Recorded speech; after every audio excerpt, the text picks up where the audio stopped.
You will hear a mother talking to a new babysitter about the arrangements for the evening.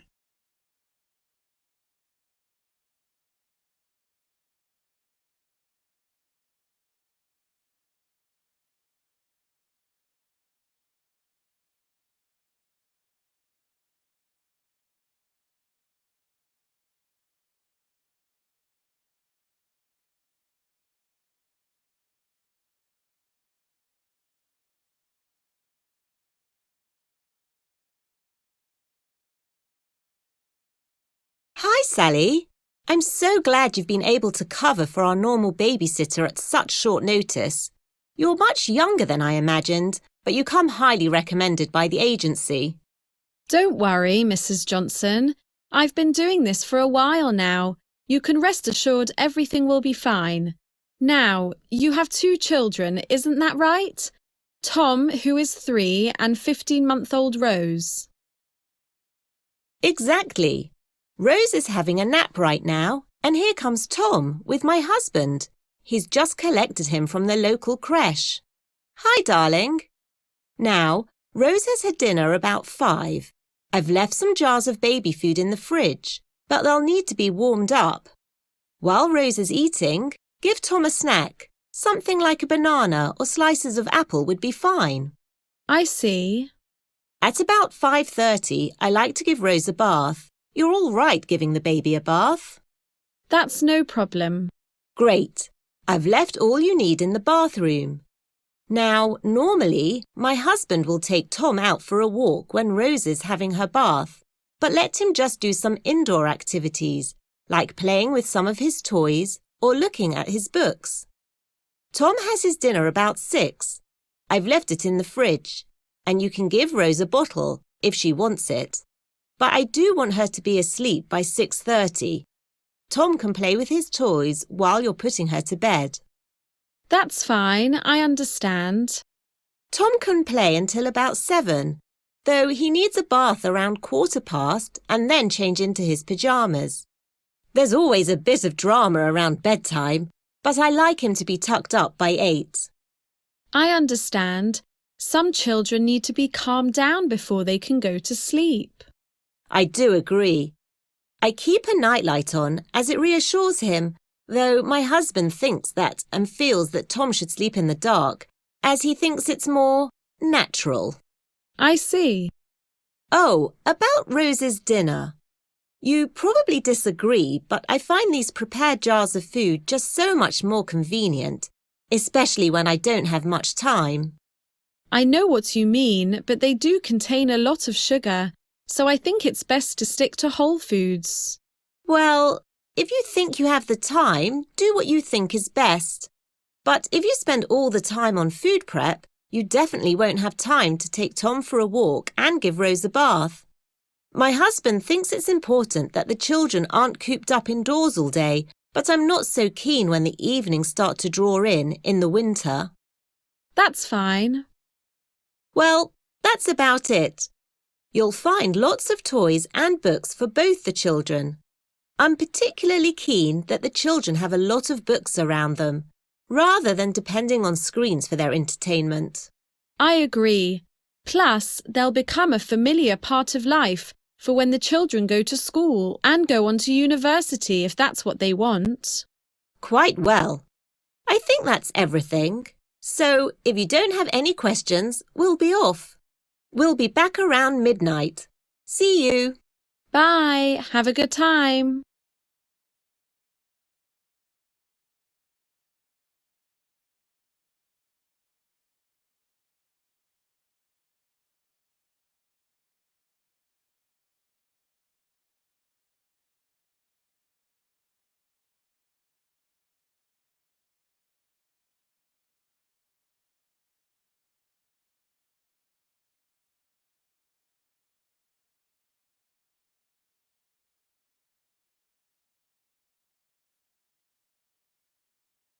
You will hear the curator of the Morrow Museum talking about the museum's attractions.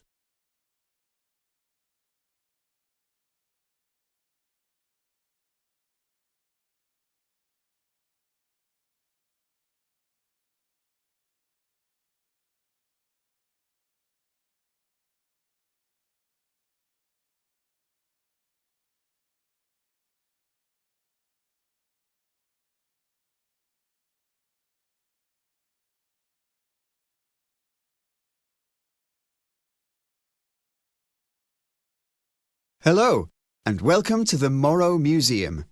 As you can see, this is our reception, and there's also a small shop where you can buy some books on the artist and his times, as well as postcards and other reproductions of some of his best-known paintings.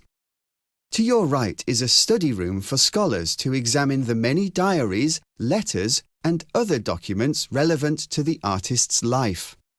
While to the left is a small theatre in which you can view a short TV documentary that was made a few years ago. Behind me is the main gallery, which not only contains some of Morrow's better-known oil paintings, but also some artifacts from his life, including his writing desk, with photos of his much-loved wife and family.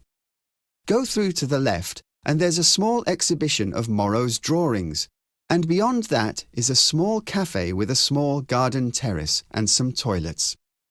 Going back to the main gallery and continuing to the right, you'll find a reproduction of Morrow's studio and what it may have looked like in the 1870s, at the time he was painting his famous The Stages of Life panorama. If you go through this, you come to the museum's star attraction, the panorama, The Stages of Life. Before you go into the museum, perhaps it's worth giving you a little information on the artist. Anthony Morrow, that's M-O-R-R-O-W, is often confused with his French contemporary, Gustave Moreau, M-O-R-E-A-U. And though he worked for many years in France and was well known to his French contemporaries, he was actually born here in England, to an English father and Italian mother. His life was full of joy and tragedy. He had a loving wife who he adored and 5 children, leading a happy married life. However, the death of his eldest child, a girl, came as a great blow to him, and this was followed the next year by the passing of his beloved mother.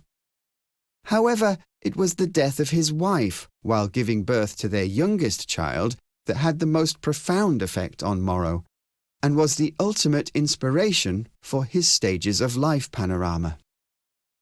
Following his wife's passing, Morrow found he was no longer able to work in the family home, which contained so many memories. So he left his children in the care of his loving sister and travelled throughout Europe.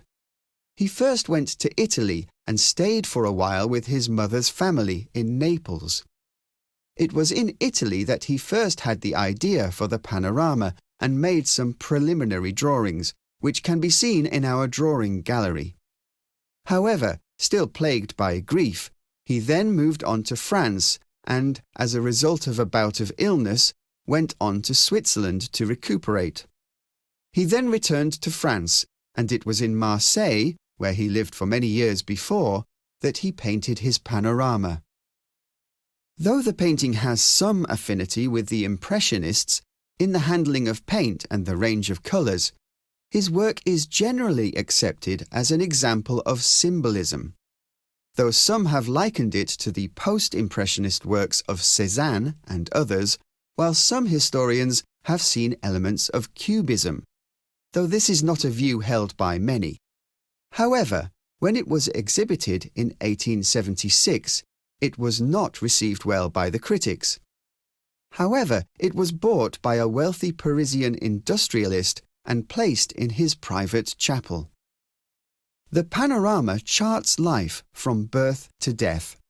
The artist produced it as a semicircular panorama.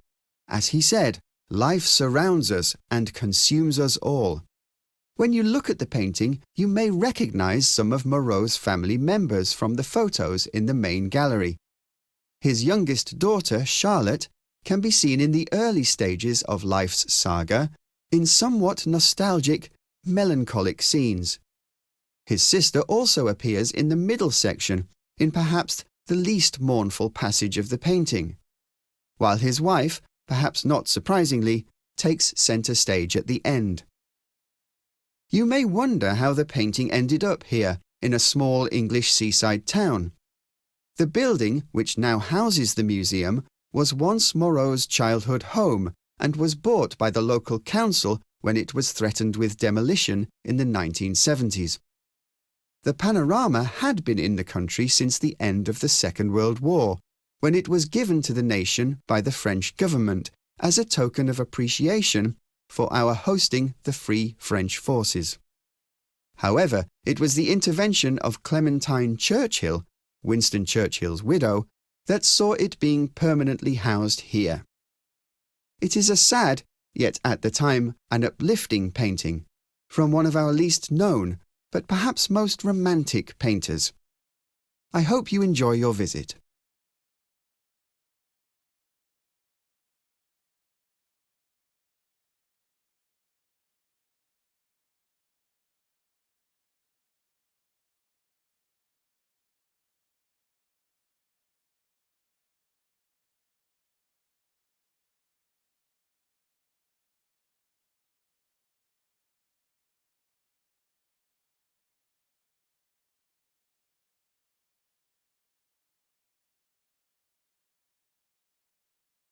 You will hear a lecturer talking to 3 students about their options for a study year abroad.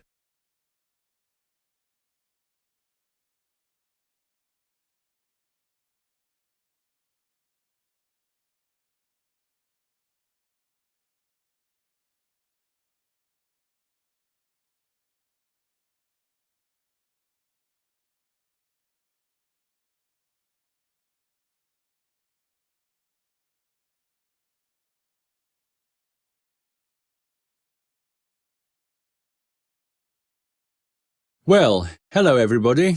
As you know, I've been arranging short, small group tutorials for everyone studying French who's due to go on their study year abroad.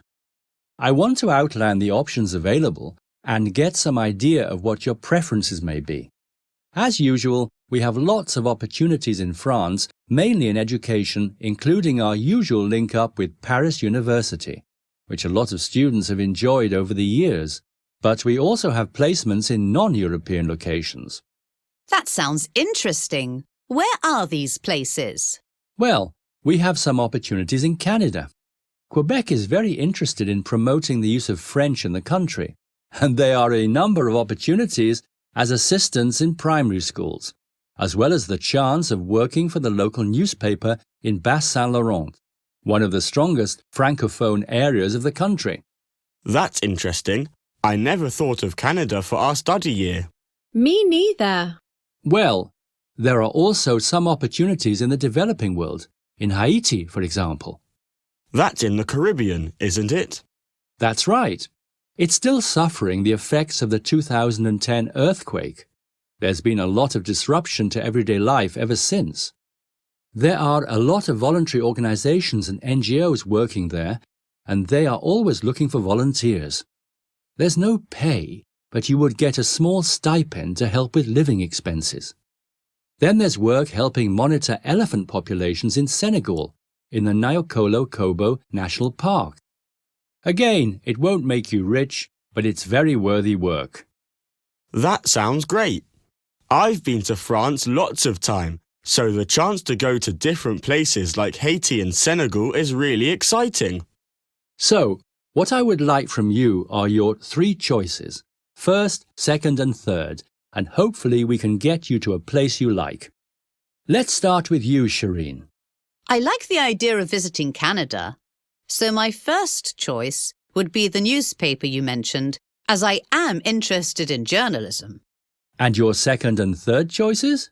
Well, if there are any more journalism opportunities, either in France or elsewhere, that would be good. So my second choice would be working for a newspaper in France or Switzerland for a third choice.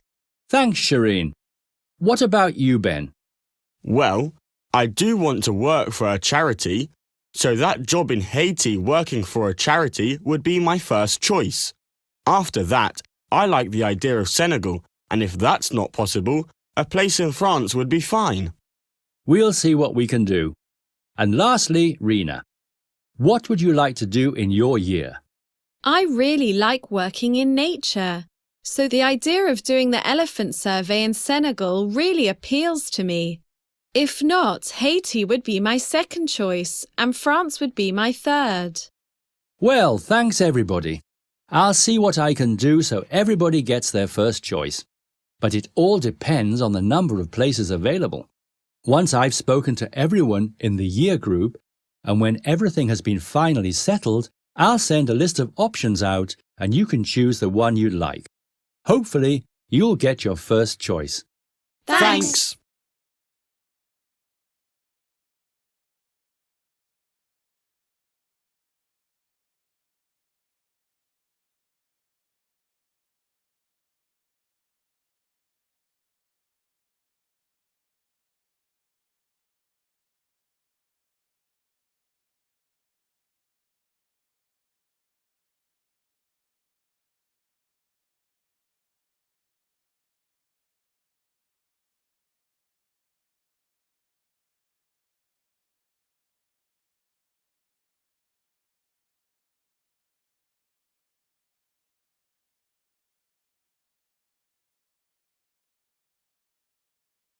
You will hear a university lecturer talking about animals who have travelled into space.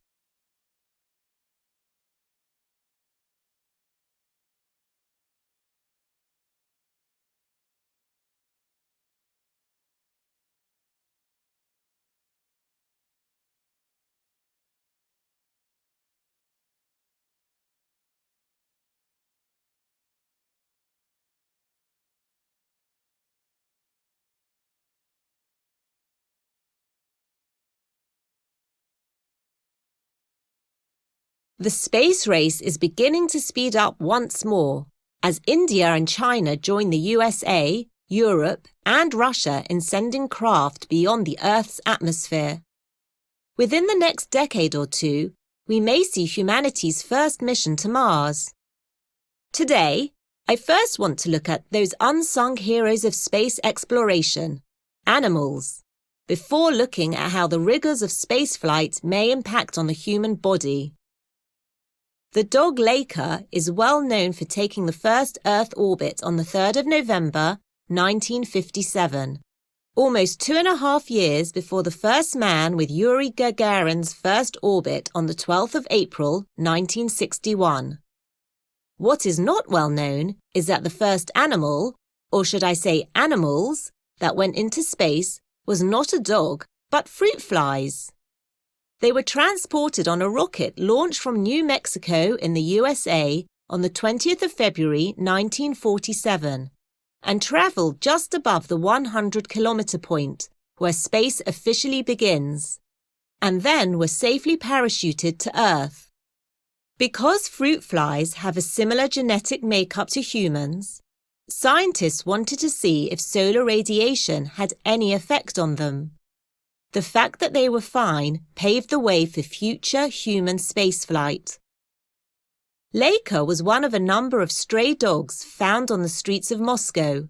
It was believed by surviving the hardships and cold of winters on the city's streets, such animals would be better suited to the rigours of spaceflight. They went through a series of demanding endurance trials and medical examinations, leaving 3 medically fit candidates. One of the final tests was for the dogs to be placed in increasingly smaller cages over several weeks. 2 other dogs, Albina and Mushka, didn't show Laika's calm temperament, so Laika was chosen.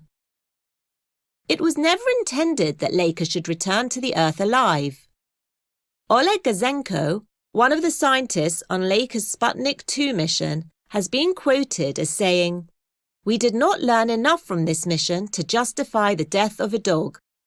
At the time, the National Canine Defence League in the UK called on all dog owners to observe a minute's silence for each day Laika was in space. The dog was later commemorated with a statue at the Cosmodrome where she was trained, and NASA named an area of the surface of Mars after her. The first dogs to be successfully returned to Earth following their flight in space were Strelka and Belka, meaning little arrow and squirrel. They made their trip from the Soviet Union in August 1960. Strelka later had a litter of puppies, one of which was given to US President John F. Kennedy by the Soviet leader Nikita Khrushchev. A cat has also made the journey into space. In October 1963, one of a number of stray cats from Paris was blasted upwards on a French rocket. The French scientists didn't name cats, as there was a fear that the mission staff would become too fond of them, so the cat was simply named C341. When the cat returned to Earth, the press demanded the cat was given a name. Felix, after the cartoon cat, was first chosen, but was renamed Felicette after it was discovered she was female. Over time, a whole menagerie of animals has been blasted spaceward, including large numbers of mice, over 30 monkeys, a pair of tortoises who orbited the moon, and 2 spiders called Anita and Arabella. But perhaps the most curious creature sent into the cosmos is a microscopic invertebrate known as a water bear. As it can survive extremes of temperature on Earth and is capable of living for decades without water, it was seen if they could survive 12 days outside a spacecraft in the freezing, irradiated vacuum of space. They could. From 1998, the International Space Station has hosted many animal visitors, helping to investigate the effects of long-term living under reduced gravity, known as microgravity. Some have produced surprising results. For example, spiders found it difficult to spin webs, and moths hatched on Earth were unable to control their flights and clung to surfaces. Those born in space did just fine. The effects of long periods in space on sleep patterns were studied using mice. While both mice and fish were part of a research program on bone demineralization, a major problem for astronauts during long periods away from Earth. Space science has moved along a lot since those first fruit flies were launched into space, and it's possible that we may see the first interplanetary travel in our lifetime, with the first manned mission to Mars. Attitudes to animal testing have also changed and are guided by 2 principles. First, that of need. Can the use of animals be justified? The second is of morality, to keep suffering to a minimum and avoid fatalities. Nevertheless, animal studies have told us a lot about how space travel, especially prolonged space travel, may affect the human body. And that is what I'd like to consider now.